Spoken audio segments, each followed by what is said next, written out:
Hi, Karen from Quantum Heart Awakening. This is a reading for specifically those who are experiencing fatigue from this full moon eclipse season. I am wiped out from the energies. I have tried to do several different types of spreads and readings and recordings over the last day or two, and nothing is flowing. Um, I keep being met with resistance. So, honor if you are somehow a healer, if you are in service to your loved ones and those around you, honor that you may not be able to function at full capacity at this time. Your gifts in some shape or form may be stalled a little bit during this portal. Okay. All right. So during a full moon, we are accessing some sort of completion. We are being presented with some sort of culmination of some truth, right? Different things are bubbling up to the surface. Things that are normally hidden are now front and center. We are dismantling all illusions so that we can come into deeper alignment with our inner truth. Once we have our inner truth, we can then step into deeper self expression and communication. Once we can actually communicate these things out into the world, we can start shifting and shaping our life so that it starts vibrating and resonating with our soul's true calling. All of these calls, all of this new direction that may be arising, all in divine timing. Remember that. Keep saying that to yourself over and over and over again. Okay, I'm going to call some of us out. I say us, some of you out. Most of us on the spiritual path are voracious for information, are tenacious in our pursuits for understanding what is going on within and without. I'm calling you out to say, stop it. It is time to pause the penetrative energy, call that energy back to you, and allow yourself to ground in this calm, quiet inner strength, to be still. Use that divine strength to calm the nervous system, to access whatever the gifts from this cleansing and purification process are. We are accessing different psycho-spiritual energies at the time. It is not something that we have to go on the offense. It's not something that we have to fix or cut and paste. It is not something we have to try and control. It is our job to tap into our inner masculine energy to hold a safe, steady container so that these energies can do what they need to do.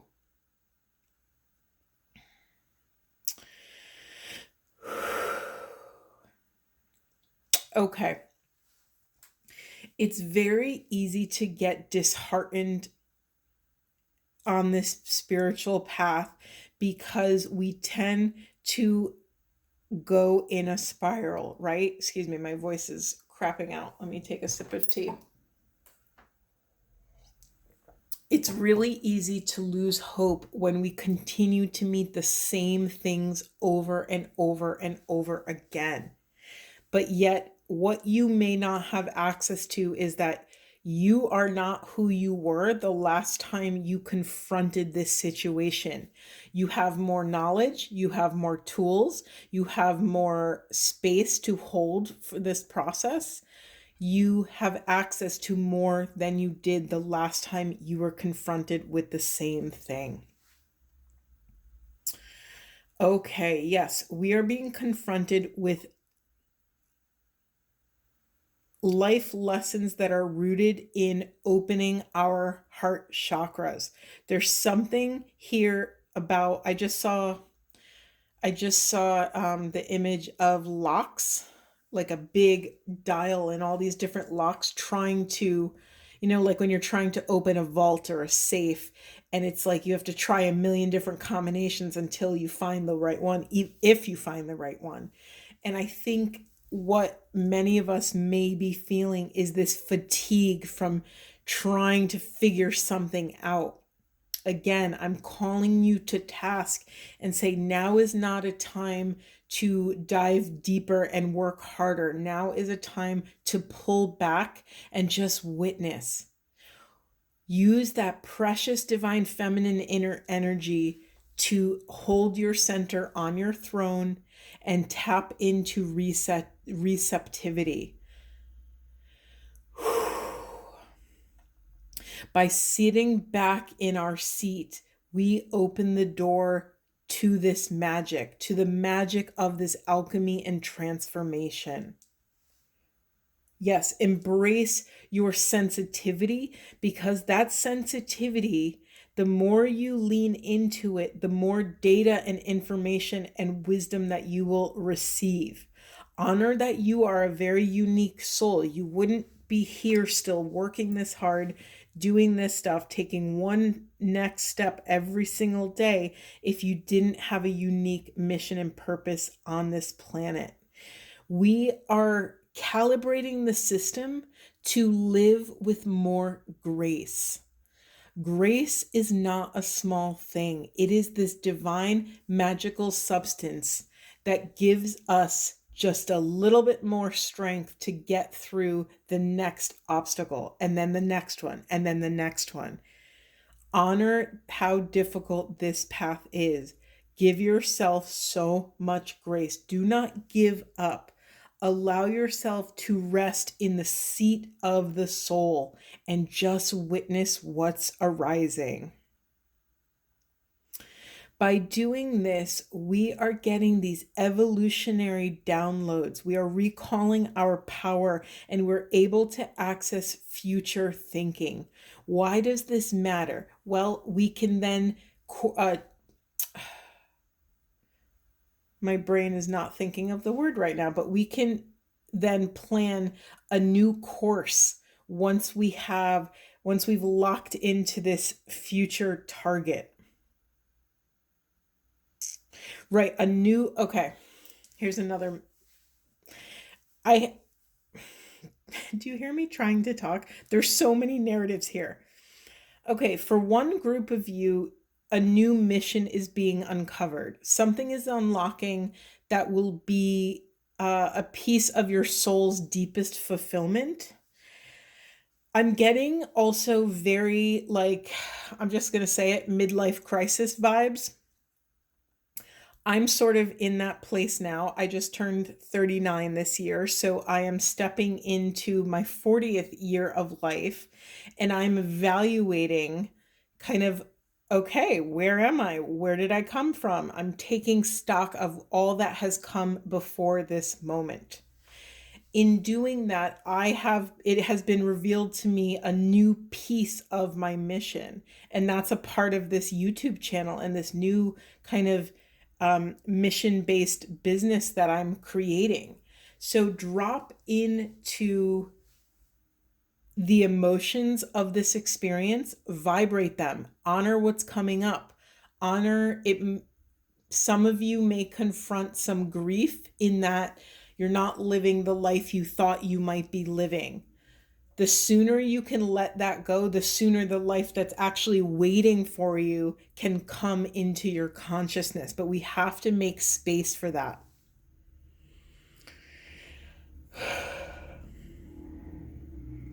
Okay, the other message that I'm feeling here, again, this is not a time of active healing of wounds. It's almost like you've already healed the wounds. Now you're in this resting, recovering, integrating place, and you are recharging. I have a feeling, this is just my feeling, take it with a grain of salt, that once we get through this full eclipse season, so we have another 2 weeks for the solar eclipse, and then we have to integrate that experience and energy. So like a month, right? We're kind of in this energy for a month. I have a feeling something massive is going to shift in the way we feel within our own bodies doing the work that we want to do in this world. So, in other words, hang on, and just do what you have to do to take care of your 3D physical vessel in this moment, in the present moment.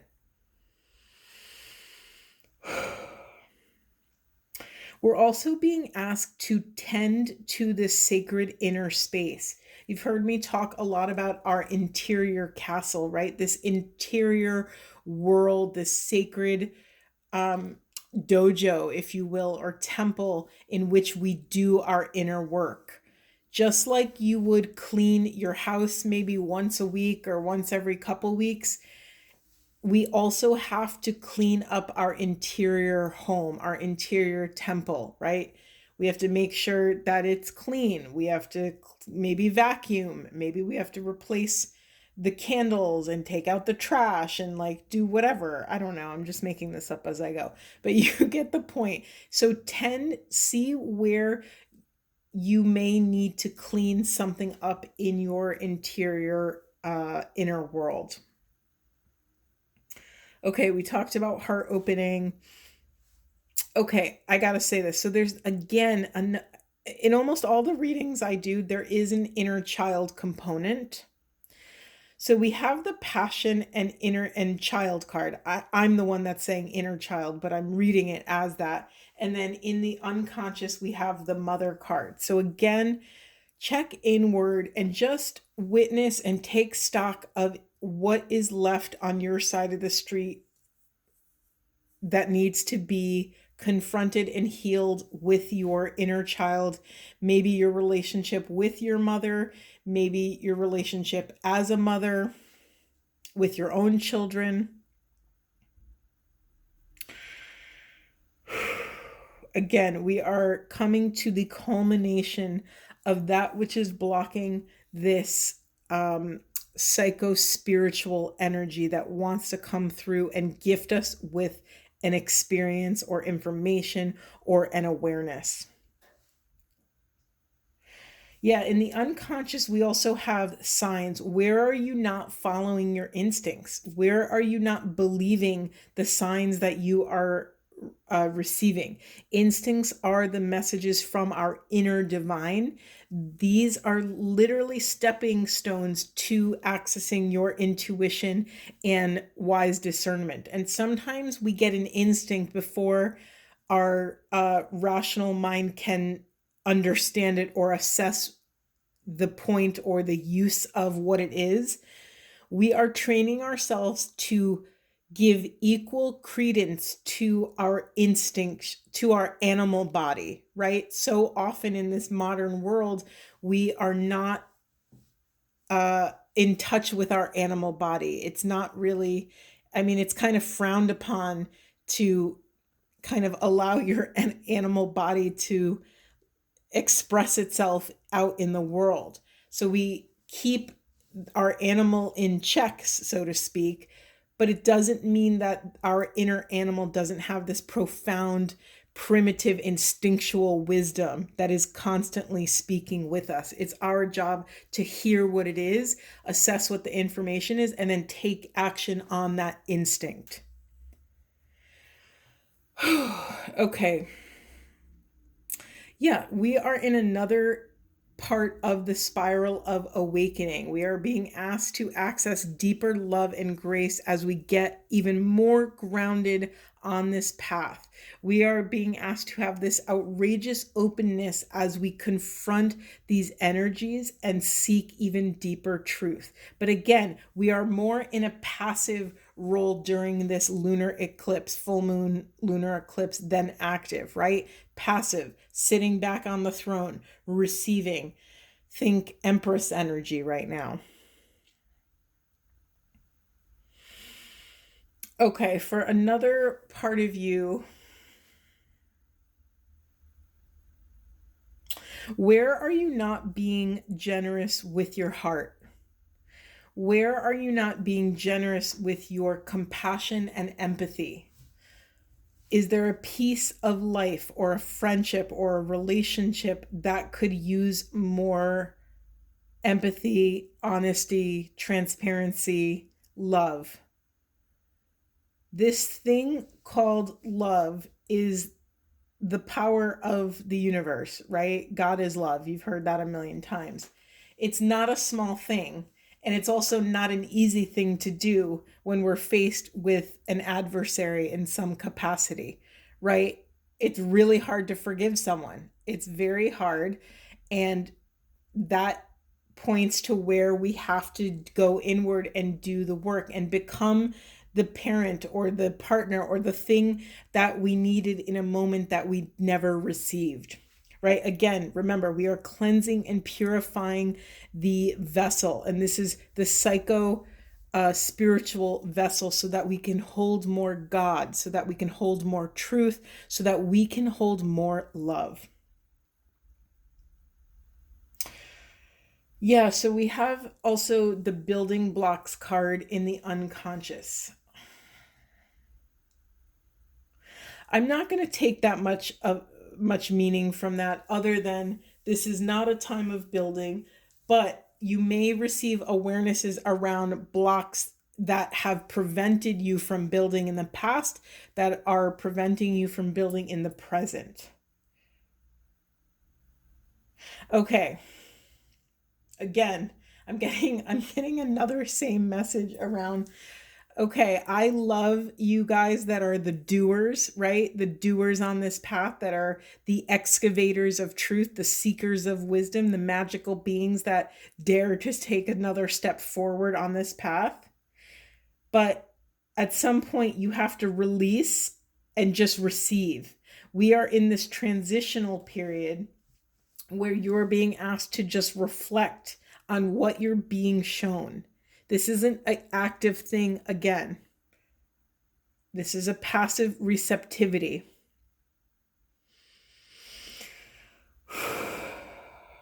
Yes, we are accessing the divine within. We are having light body activations and stepping into this oneness template.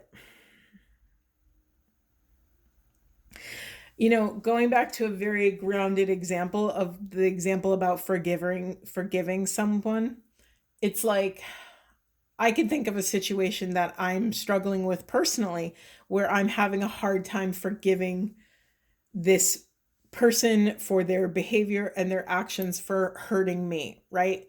And I can choose to stay in those emotions, stay in those dense energies, or I could choose to vibrate them, release them, which frees myself up, from punishing myself for somehow being in that experience. But what is going to be the bridge to intimacy in that moment? The bridge is this oneness piece, right? This other person that harmed me or that I perceived to harm me, let's be clear, like I'm limited in my own personal perceptions, right?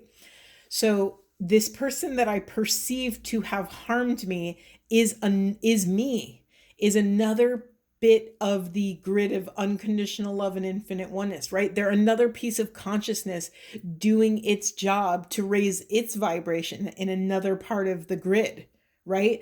So if we can sit and meditate on this oneness piece, it gets just a teeny little bit easier to access that unconditional love and that oneness piece. So that might be for a small part of you. Okay, let's see. Do I want to pull any? Yeah, I want to pull more cards. All right. What else do those who are experiencing this full moon fatigue need to know for the highest and best good of self and the planet? Okay, we have dreams. All right. This is a big one. I think I talked about this in the last couple readings ago.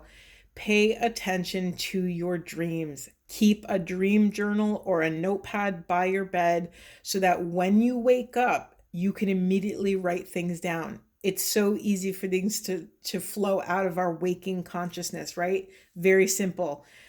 If you can't hold on to all of the dream, to the entire narrative, at least ask yourself, what is the overall feeling in the dream? Not when you wake up after the dream. What is the actual feeling within the narrative?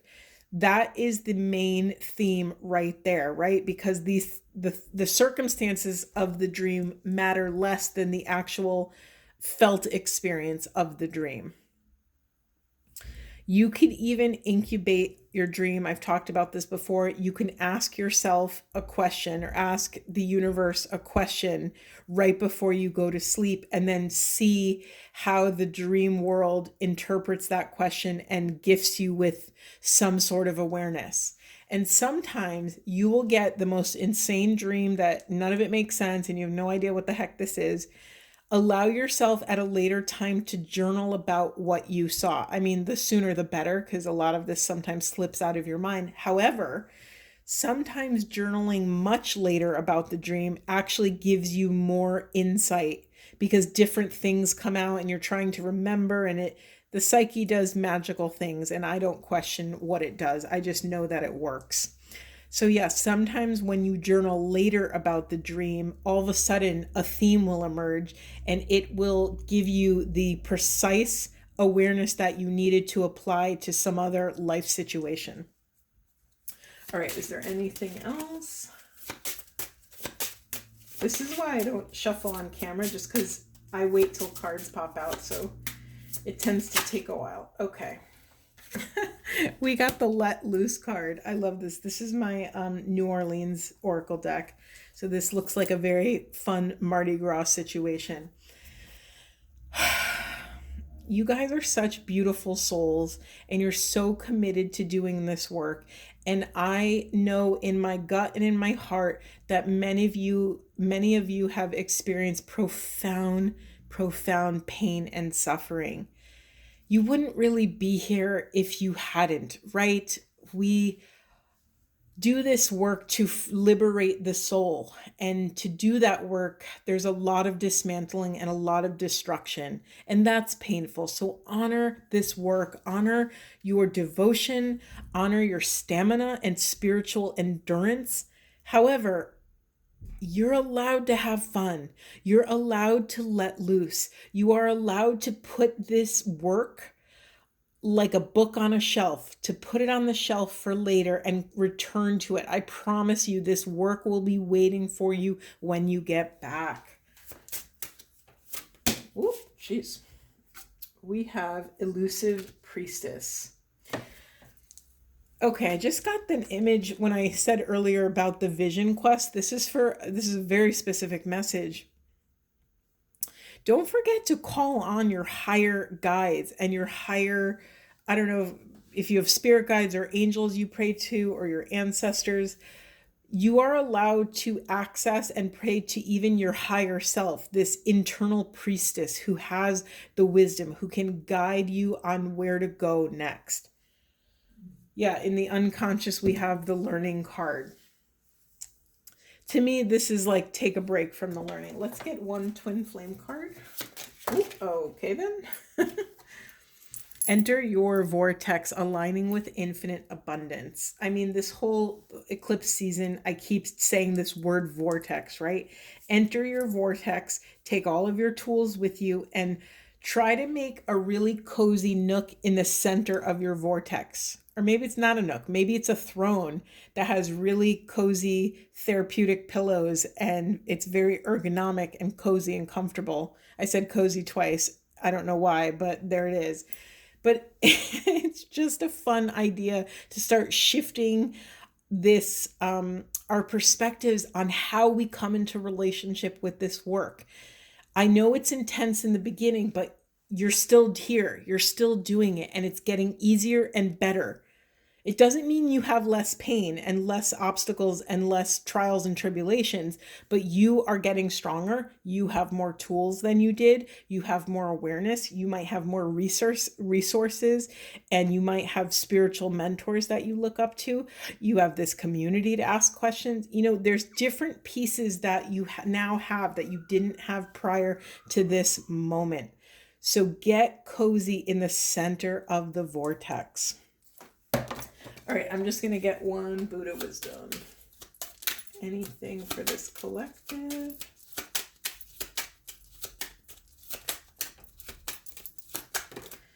Okay, we have, it is better to do nothing than to do what is wrong. For whatever you do to yourself. This is another oneness card. Okay, sending you guys so much love. Ground, hydrate, do all the self-care things, Epsom salt baths, eat nutritious food, take care of self. All right, sending you so much love.